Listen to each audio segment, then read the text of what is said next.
دوستو آج ہم آپ کو ایک ایسے انسان کے بارے میں بتائیں گے جس نے صرف اپنی بیٹی کو سردی سے بچانے کے لیے اپنے بیگ سے 20 لاکھ ڈالرز کیش نکالے اور ان کو آگ لگا دی۔ جی ہاں دوستو، ایک ایسا شخص جس کی ایک دن کی کمائی میک ڈونلڈز کی پوری ایک سال کی کمائی جتنی تھی۔ آخر وہ شخص کون تھا؟ آئیے آج کی اس ویڈیو میں ہم جانتے ہیں۔ دوستو ویڈیو کے تفصیلات میں آگے بڑھنے سے قبل آپ سے ایک چھوٹی سی گزارش ہے کہ اگر آپ نے چینل کو سبسکرائب نہیں کیا تو اسے ضرور سبسکرائب کر لے۔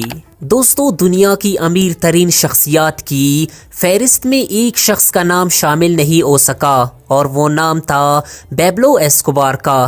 ناظرین، پیبلو ایسکوبار 1990 کی دور میں کوکین، ڈرگز اور دنیا میں کئی مختلف جرائم کا بادشاہ ہوا کرتا تھا۔ اس شخص کی اس دندے نے اس کو بے حد امیر بنایا ہوا تھا۔ دوستو اس کا پیسہ بے شک غیر قانونی تھا، لیکن 1992 کے دور میں پیبلو ایسکوبار 30 بلین ڈالرز کا مالک تھا۔ برونائی کے سلطان کے بعد پیبلو ایسکوبار دنیا کا دوسرا امیر ترین آدمی تھا۔ اگر یہ شخص آج زندہ ہوتا تو آج یہ دنیا کا امیر ترین شخص ہوتا۔ دوستو اس شخص کا ڈرگ سپلائی کرنے کا نیٹ ورک اتنا مضبوط تھا کہ پورے امریکہ کو کوکین صرف ایسکوبار ہی سپلائی کرتا تھا اور پوری دنیا کا 80% حصہ ایسکوبار کی ڈرگز پر انحصار کرتا تھا۔ اس تمام کام کے لیے اس شخص نے ایک آئی لینڈ خریدا تھا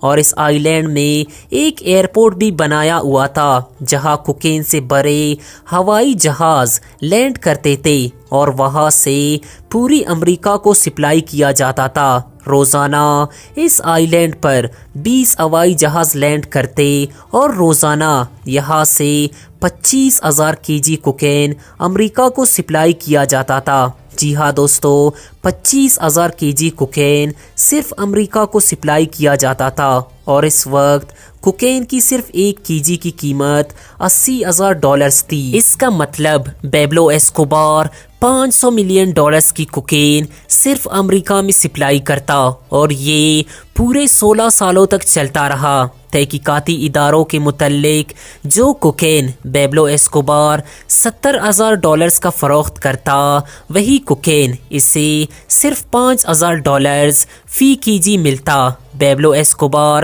ایک جہاز کو لینڈ کرنے پر پائلٹ کو 5 لاکھ ڈالرز رشوت دیتا تھا۔ اتنی زیادہ رشوت دینے کے باوجود بھی پیبلو ایسکوبار کو 80 ملین ڈالرز صرف ایک دن کے بچتے تھے، جو سال کے 26 بلین ڈالرز بنتے تھے۔ ان پیسوں کو اندازہ ایسے لگایا جا سکتا ہے کہ میک ڈونلڈز جتنا ایک سال کا کماتا تھا وہی پیبلو ایسکوبار چند دن میں کما لیتا تھا۔ دوستو یہ سب پیسے پیبلو ایسکوبار کیش کی صورت میں رکھتا تھا۔ ان پیسوں کے گٹیا بنانے کے لیے روزانہ 1,000 ڈالرز کے صرف ربڑ بینڈ آتے تھے۔ جی ہاں دوستو، 1,000 ڈالرز کے صرف ربڑ بینڈ جو مہینے کے 30,000 ڈالرز اور سال کے 3,65,000 ڈالرز بنتے تھے۔ دوستو یاد رہے کہ امریکہ کی صدر کی جتنی تنخواہ ہے پیبلو ایسکوبار کی